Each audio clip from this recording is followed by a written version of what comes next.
नमस्कार दोस्तों, Manu creative garden में आपका स्वागत है। तो दोस्तों, फरवरी आ चुकी है और बसंत ऋतु का भी आगमन हो चुका है। ऐसे में जितने भी हमारे परमानेंट प्लांट्स थे जो डोरमेंसी में जा रहे थे, अब धीरे धीरे डोरमेंसी से बाहर आने शुरू हुए हैं, क्योंकि अब ठंड भी थोड़ा कम हो गई है और धूप निकलने लगी है। तो ऐसे में ये परमानेंट प्लांट्स अब इनमें नया नया फुटाव होगा, ग्रोथ पकड़ेंगे और इनमें फ्लावरिंग होगी।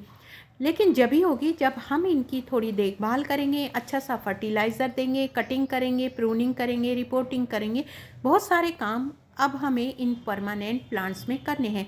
तो उन्हीं में से है ये एक हिबिस्कस का प्लांट्स। बहुत ही अच्छा प्लांट है, बहुत हार्डी प्लांट है, परमानेंट प्लांट है। जो बिगनर्स हैं अपने गार्डन में इसे ज़रूर ऐड करें। हम सभी के गार्डन में ये गुड़हल के प्लांट्स पाए जाते हैं, क्योंकि इनके बिना तो गर्मियों का गार्डन अधूरा है। मेरा ये जो हाइब्रिड हिबिस्कस जो आप अभी देख रहे थे, ये नीचे फर्स्ट फ्लोर गार्डन में मैंने गमले में लगा रखा है, और ऊपर टेरेस गार्डन पर मेरे जो ये देसी वैरायटी के हिबिस्कस प्लांट हैं, काफ़ी बड़े बड़े हैं और काफ़ी कलर में हैं। तो ये मैंने ऊपर टेरेस गार्डन पर रख रखे हैं, क्योंकि मंके काफ़ी सारे आते हैं और जो भी फूल खिलता है फूल नहीं छोड़ते हैं। तो जो हाइब्रिड है वो मैंने नीचे रख रखे हैं और जो देसी वैरायटी है वो मेरी ऊपर छत पर है। तो दोस्तों, आज हम इसमें करने जा रहे हैं 4 ऐसे काम।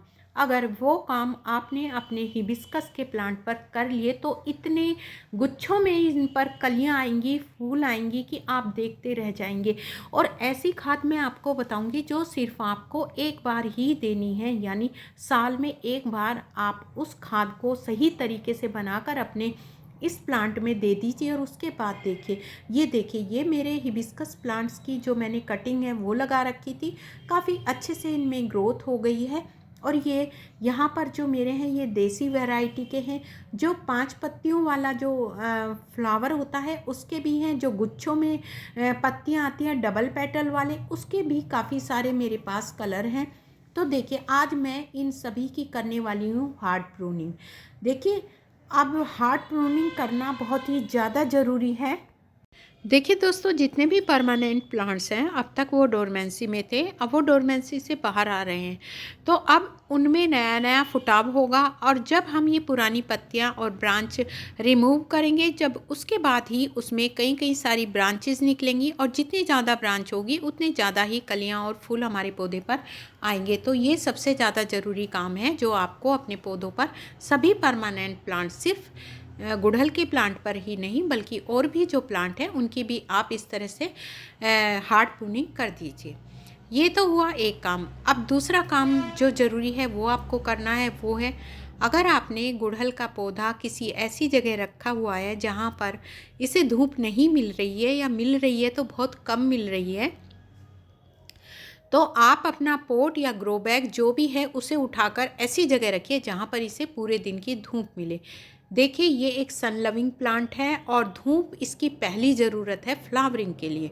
आप इसमें चाहे कितना अच्छा भी फर्टिलाइज़र दें, लेकिन अगर इसको धूप नहीं मिलेगी तो इसमें ऐसी फ्लावरिंग नहीं होगी जैसे कि आप चाहते हैं। यानी फ्लावरिंग तो होगी, लेकिन ना फूलों का साइज़ बड़ा होगा और ना ही गुच्छों में फूल आएंगे। तो आप इसे ऐसी जगह रखिए जहाँ इसे पूरे दिन की धूप मिल सके। अब तीसरा काम जो बहुत ही ज़्यादा महत्वपूर्ण काम है वो है मिट्टी की गुड़ाई करना। देखिए, हमें हर प्लांट की हर 15वें दिन मिट्टी की गुड़ाई करते रहना चाहिए।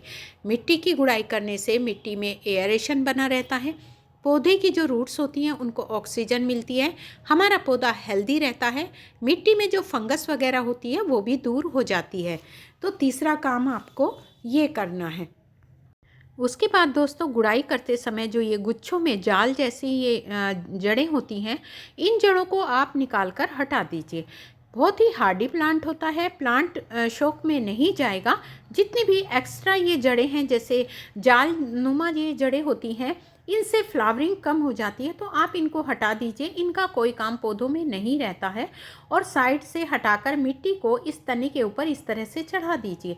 और आप ये काम करके अपनी सभी पोट्स को, मिट्टी को एक दिन के लिए छोड़ दीजिए, ताकि अच्छे से मिट्टी ड्राई हो जाए और इसमें अच्छे से धूप लग जाए। उसके बाद ही हम अगले दिन इसमें फर्टिलाइज़र देंगे। तो देखिए मैंने बहुत अच्छे से इन प्लांट्स की हार्ड प्रूनिंग कर दी है और मेरे ये काफ़ी बड़े बड़े ग्रो बैग हैं। इनमें मेरा एक गोरी चोरी का प्लांट भी लगा है और एक ग्रो बैग में मैंने ये 2-2 प्लांट लगा रखे हैं क्योंकि काफ़ी सारे प्लांट मेरे पास हैं। अब दोस्तों चलते हैं इस जादुई खाद की तरफ, जिसे डालने से आपके पौधे पर इतनी फ्लावरिंग होगी कि आप सोच भी नहीं सकते। तो दोस्तों ये है गोबर की 2 साल पुरानी खाद, यानी हमें जो भी लेनी है वो पुरानी खाद लेनी है, कम से कम 2 साल पुरानी गोबर की खाद। इसकी जगह आप वर्मी कंपोस्ट भी ले सकते हैं क्योंकि इसमें न्यूट्रिशन वैल्यू इसकी बहुत ज़्यादा होती है। काफ़ी मात्रा में इसमें एनपीके पाया जाता है, नाइट्रोजन की भरपूर मात्रा होती है जो पौधे की ग्रोथ के लिए इस टाइम बहुत ज़्यादा ज़रूरी है, और भी बहुत सारे इसमें पोषक तत्व पाए जाते हैं।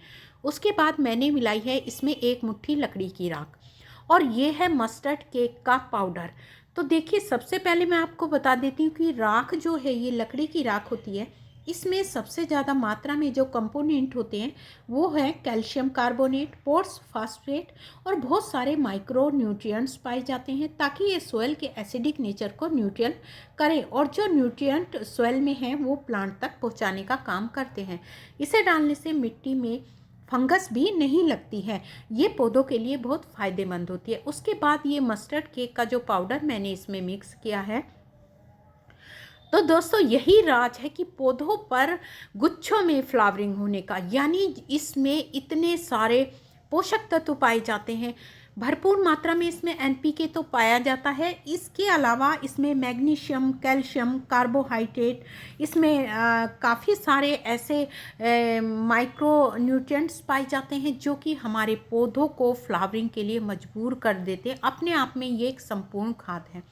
तो ये सारी चीज़ें मैंने इस गोबर की खाद में मिक्स कर दी है। उसके बाद जो ये आप लिक्विड देख रहे हैं ये है चाय की पत्ती का लिक्विड। देखिए दोस्तों, जो चाय की पत्ती होती है इस टाइम उसका लिक्विड बनाकर अगर हम अपने पौधों में देंगे तो हमारे पौधे की जो ग्रोथ है वो बहुत ही फास्ट हो जाएगी, बहुत ही तेज़ी के साथ उसमें पत्तियां निकलेंगी, पत्तियों की जो ग्रीननेस है वो भी बनी रहेगी और हमारी पत्तियां बहुत ज़्यादा हेल्दी होंगी, हेल्दी ब्रांच निकलेगी क्योंकि उसमें नाइट्रोजन भरपूर मात्रा में पाया जाता है। जो चाय की पत्ती है और भी इसमें काफ़ी सारे पोषक तत्व पाए जाते हैं। और इसके बाद है ये फिटकरी का टुकड़ा। फिटकरी का टुकड़ा जो होता है वो मिट्टी को एसिडिक बनाता है और फ्लावरिंग वाले प्लांट्स को एसिडिक मिट्टी बेहद पसंद है। जब भी हमें अपने प्लांट की जो पत्तियां हैं वो कभी कभी पीली पड़ जाती हैं, पौधा ग्रोथ नहीं करता है, फ्लावरिंग होती भी है, फूलों का साइज छोटा होता है, तो दोस्तों अगर एक फिटकरी का टुकड़ा आप इस तरह से लिक्विड में मिलाकर अपने पौधों में ये लिक्विड देंगे तो ये समस्याएं भी दूर होंगी। तो अब मैं आपको इसकी मात्रा भी बता देती हूँ। देखिए, जो मैंने चाय की पत्ती ली, 1 लीटर पानी में 1 चम्मच चाय की पत्ती का आप इस तरह से डालकर उसे 1 रात के लिए रख दीजिए। इसमें मैंने थोड़ा सा पुराना गुड़ यानी 10 ग्राम पुराना गुड़ भी मैंने इस चाय की पत्ती में मिक्स करके 1 दिन के लिए रख दिया था और इसमें मैंने 4 गुना पानी मिलाया है, यानी ये 2 लीटर पानी में मैंने 5 चाय की जो चम्मच हैं वो इसमें डाली थी क्योंकि मुझे 15 लीटर इसका लिक्विड फर्टिलाइज़र बनाना था। तो आप अपने पोट के हिसाब से, यानी 1 चम्मच ली है तो 1 लीटर पानी में भिगो कर रखिए, उसे आप 3 गुने 4 गुने पानी में अच्छे से डाइल्यूट करके अपने पौधों में दे सकते हैं। मैंने तो अपने प्लांट्स और ग्रो बैग की मात्रा के अकॉर्डिंग ही मैंने ये फर्टिलाइज़र तैयार किया है और इसमें मिला दिया है मैंने 1 मुट्ठी ऑर्गेनिक पोटाश। ये जो फूलों का साइज़ होता है, फूलों का साइज़ बड़ा करेगा और काफ़ी सारी फ्लावरिंग में जो ज़रूरतें होती हैं पौधों के लिए वो ज़रूरत इस पोटाश से पूरी होंगी। वैसे तो मैंने काफ़ी सारा इसमें फर्टिलाइज़र मिला दिया है, अब पूरे साल कोई भी फर्टिलाइज़र इसे देने की ज़रूरत नहीं है। लेकिन मैं ये नहीं कह रही कि आप इसे लिक्विड फर्टिलाइज़र तो हम हर 20 दिन बाद अपने पौधे को दे सकते हैं, लेकिन वो फर्टिलाइज़र ऑर्गेनिक होना चाहिए, किचन वेस्ट का होना चाहिए, फलों के छिलके इस तरह का होना चाहिए। लेकिन जो ये सॉलिड फर्टिलाइज़र है ये आप अगर साल में 1 बार भी देते हैं तो वो भी इस पौधे के लिए काफ़ी है। ये पौधा बहुत ही हार्डी प्लांट है और अगर इसको हम इतना फर्टिलाइज़र दे देंगे तो इस पर इतनी फ्लावरिंग होगी, आगे मैं आपके साथ शेयर करूँगी। तो देखिए अब मैंने ये लिक्विड फर्टिलाइज़र भी अच्छे से पानी मिलाकर तैयार कर लिया है। अब मैं ये सभी पौधों में दूंगी। तो आप भी अपने पॉट के हिसाब से अपने पौधों में लिक्विड फर्टिलाइज़र दीजिए।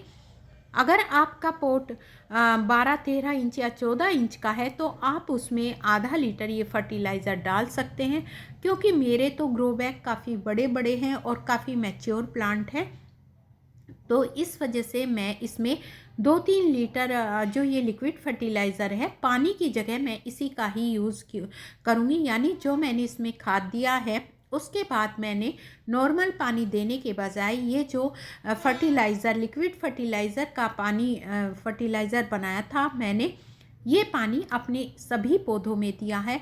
अब कुछ ही दिन में मेरे पौधों में ग्रोथ जो होगी उसकी फास्ट ग्रोथ होगी और इसमें बहुत ही जल्दी कलियां भी बनेंगी, फूल भी आएंगे। तो अगर आप इस तरह से फर्टिलाइज़र देते हैं तो आपका पौधा भी बहुत तेज़ी के साथ ग्रोथ करेगा और उस पर फ्लावरिंग होगी। तो दोस्तों वीडियो अच्छी लगी, वीडियो को लाइक शेयर, चैनल को सब्सक्राइब करें।